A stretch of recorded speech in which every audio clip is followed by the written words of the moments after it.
Hello everybody and welcome. In this video I'm going to show you how to disconnect your speaker EDIFIER MP230 from your Android device. You have to start by open Settings. Then go to the Bluetooth or connected devices. And at the device list, click the information icon or settings icon near to your speaker. Right here at the right side we have a button Disconnect, and you need to tap at this button. But before I tap on it, I will tell you the difference between disconnect and unpair.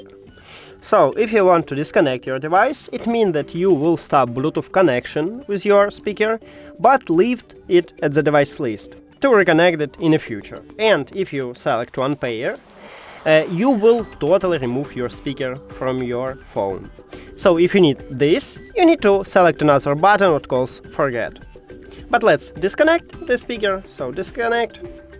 And as I said, I just stop Bluetooth connection with the speaker, but still have it as the device list, and I can easily reconnect the speaker if the speaker turn on and do not connect it with another device.